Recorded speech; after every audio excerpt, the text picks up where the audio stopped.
बोलिए श्री वृंदावन बिहारी लाल की जय हो। सप्ताह ज्ञान यज्ञ की जय हो। श्री स्वामी जी महाराज की जय हो। देखो सुखदेव स्वामी जी क्या कह रहे हैं। कह रहे हैं परीक्षित, जो नर नारी अपने मन मधुकर को आनंद कंद ब्रज बल्लभ कमल नयन भगवान श्री कृष्ण के चरण कमल मकरंद रस में सराबोर कर दिया है, जो अपने मन को भगवान के चरण कमल में लगा दिया है, जो निरंतर भगवान के नाम को गाता रहता है, नते यमम पास्य भृतस्य तद्भटान, फिर वो यमराज के पास में यमराज के बंधन में बंधने वाला नहीं। सरल उपाय है कि नहीं? भगवान के नाम को निरंतर लेना है, भगवान के चरण कमल में निरंतर मन को लगाना है। सुखदेव स्वामी जी कह रहे हैं परीक्षित, इस विषय में मैं तुम्हें एक प्राचीन इतिहास सुनाता हूं। एक बहुत बड़ा पापी था, भगवान का नाम लिया, उसको दिव्य ज्ञान की प्राप्ति हुई और फिर भगवान के नाम को जप करके वो भवसागर से पार हो गए। आप लोग भी उसकी कथा ध्यान से सुनना। सुखदेव स्वामी जी कह रहे हैं परीक्षित, कान कुब्जे दुजह कश्चिद दासी पतिरजामिलः नाम्ना नष्ट सदाचारो दास्यात् संसर्ग दूषितः। कि कान कुब्जे दुजह कश्चिद दासी पतिरजामिलः। देखो कन्नौज नगर में अजामिल नाम का एक विद्वान ब्राह्मण रहता था, लेकिन गलत संसर्ग में आने के कारण, गलत दृश्य अवलोकन करने के कारण वो सब प्रकार से पतित हो गया, सब प्रकार से भ्रष्ट हो गया। श्रोताओं, एक प्रकार से देखा जाए तो ये जीव ही अजामिल है, ये जीव ही अजामिल है, क्योंकि अजा माने माया, अमिल जो माया से मेल जोल करता है वही अजामिल है। अब वेद में अजा का एक अर्थ ब्रह्म भी बताया गया है। देखो अजामिल, जो ब्रह्म से मिल जाए उसको भी अजामिल कहते हैं, और जो माया से मेल जोल करे उसे भी अजामिल कहते हैं। तो देखो हम जहां भी जाते हैं श्रोताओं, माया मोह हमारे पीछे पड़े रहती है कि नहीं पड़े रहती? हम जहां भी जाते हैं माया मोह का स्पर्श हमें करना पड़ता है, लेकिन माया मोह का स्पर्श हमें अग्नि की भांति करना चाहिए, अन्यथा ये जीवन नष्ट हो जाएगा। देखो कनक और कांता, इन दो वस्तुओं में भगवान की माया समाहित है। इनकी ओर से जिसका मन हट गया, समझ लो उसका मन माया की ओर से हट गया। अजामिल बहुत बड़ा विद्वान था, ब्रह्म का ज्ञान रखता था। श्रोताओं, अब एक बार वो गलत दृश्य अवलोकन किया, बस सब प्रकार से पतित हो गया, भ्रष्ट हो गया। अब कई लोग ऐसे दृश्य को टीवी में, फिल्म में रोज देखते रहते हैं, तो उनके मन की क्या गति होगी? क्योंकि पाप आंख के द्वार से शरीर में प्रविष्ट होता है। आंख बिगड़ी तो मन बिगड़ा, मन बिगड़ा तो जीवन बिगड़ा। रावण कितना बड़ा ज्ञानी था, सीता जी को देखा, मन बिगड़ा, उसका सर्वनाश हो गया। भगवान श्री कृष्ण श्रीमद् भागवत महापुराण के 11वें स्कंद में उद्धव से बोले कि उद्धव न तथास्य भवेत क्लेशो बंधस्यान प्रसंगतः।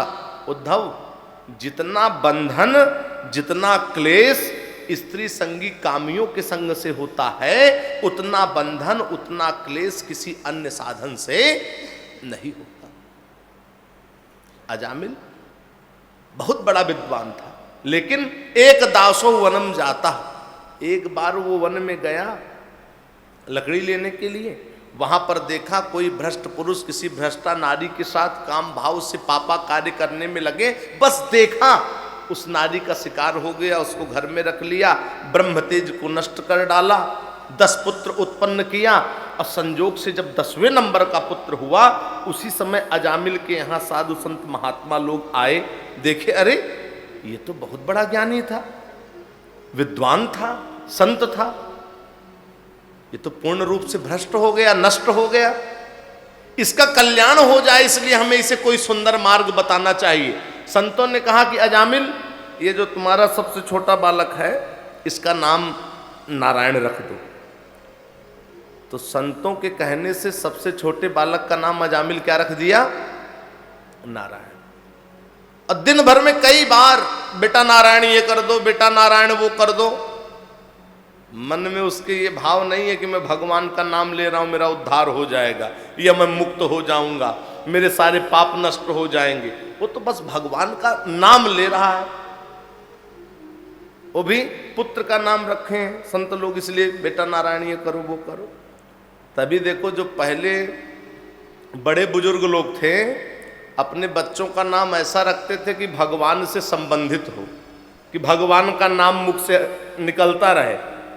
अब आजकल के लोग बड़ा सुंदर सुंदर नाम ढूंढ लाए हैं, रिंकी, चिंकी, पिंकी, टोनू, मोनू, बहुत सारा नाम। तो नाम ऐसा रखो कि हम नाम लें, लेकिन भगवान का नाम हमारे मुख से निकले। अजामिल कई बार नारायण नारायण नारायण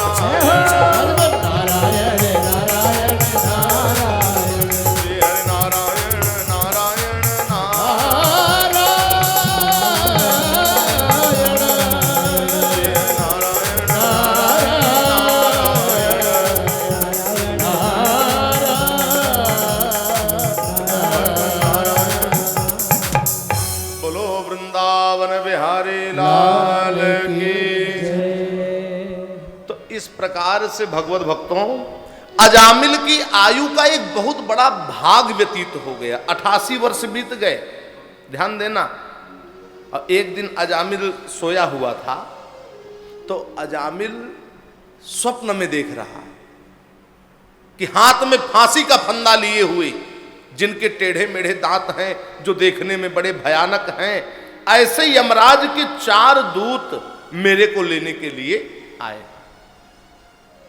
अजामिल स्वप्न में देखा, घबरा गया और घबरा करके बेटा नारायण, देखो भगवान का नाम नहीं लिया, बेटा नारायण। अब जैसे ही भगवान नारायण का नाम मुख से निकला, तो सहसा भगवान के 4 दूत वहां पर आ गए, सुंदर पीतांबर धारण किए हुए, सामान्य आयु वाले, हाथ में शंख चक्र गदा पद्म लिए हुए, ऐसे 4 दूत आए। और जब भगवान के दूत प्रकट हुए, तो यमराज के दूत दूर ही खड़े रहे, अजामिल को छू भी नहीं सके। अब भगवान के दूतों से यमराज के दूतों ने कहा कि भाई आप लोग कौन हैं जो इस पापी अजामिल को ले जाने से मना कर रहे हैं? भगवान के दूतों ने कहा कि आप लोग कौन हैं जो इसको लेने आए हैं? ये पापी नहीं है, इसने अपने कई जन्मों के पाप को नष्ट कर डाला। तो यमराज के दूत बोले कि हम धर्मराज के सेवक हैं, धर्मराज के दूत हैं, और उनकी आज्ञा से हम इसको लेने के लिए आए हैं। ये बहुत बड़ा पापी है। भगवान के दूतों ने कहा कि अयम ही कृत निरवेशो जन्म कोट्य हसामपि जद्व्याजहार विवसो नाम स्वस्तयनम हरि। देखो भगवान के नाम की कितनी बड़ी महिमा है, हमें बस समझना है। श्रोताओं, कलयुग में अगर हम भगवान के नाम की महिमा को समझ लें और नाम महिमा को समझ करके निरंतर भगवान का नाम लें, नाम जप करें, तो और कुछ करने की आवश्यकता नहीं। भगवान के दूत यमराज के दूतों से कह रहे हैं कि अयम ही कृत निर्वेशो जन्म कोट्य हसाम अपि। अरे ये अपने कई जन्मों के पाप को नष्ट कर डाला, क्योंकि इसने नाम स्वस्तैनम हरि, भगवान के नाम को लिया है, भले ही स्वेच्छा से नहीं, श्रद्धा से नहीं, विवश होकर के भगवान का नाम इसके मुख से निकला, भगवान का नाम तो लिया, तो जन्म कोटि हसामपि, कई जन्मों के पाप को इसने नष्ट कर डाला। इसको नहीं ले जा सकते। अगर हमारी बात पर भरोसा नहीं है तो जाओ अपने स्वामी यमराज से पूछ लो, जिसके तुम लोग सेवक हो, जिसके तुम लोग दूत हो, जिसके कहने से तुम लोग इस अजामिल को लेने के लिए आए हो। श्रोताओं, जब भगवान के दूतों ने ऐसा कहा तो यमराज के दूत वापस चले गए, अजामिल को छू भी नहीं पाए। इधर भगवान के दूतों का दर्शन मात्र कर लेने से अजामिल को दिव्य ज्ञान की प्राप्ति हुई। सवेरा हुआ, उस स्त्री का, बाल बच्चों का त्याग कर दिया और वन में चले गया, और वन में जाकर के नियम पूर्वक भागवत महापुराण के 10वें स्कंद का पारायण करते हुए, पाठ करते हुए भगवान श्री कृष्णचंद्र को प्राप्त किया। देखो, वो एक बार अजामिल नाम लिया, उससे उसका उद्धार नहीं हुआ। वो तो स्वप्न में वो देखा तो उसको ज्ञान की प्राप्ति हुई कि भगवान के नाम की कितनी बड़ी महिमा है, ये वो समझा। फिर वन में गया और वन में जाकर के भगवान का ध्यान किया, नाम जपा और अपनी आत्मा का कल्याण कर।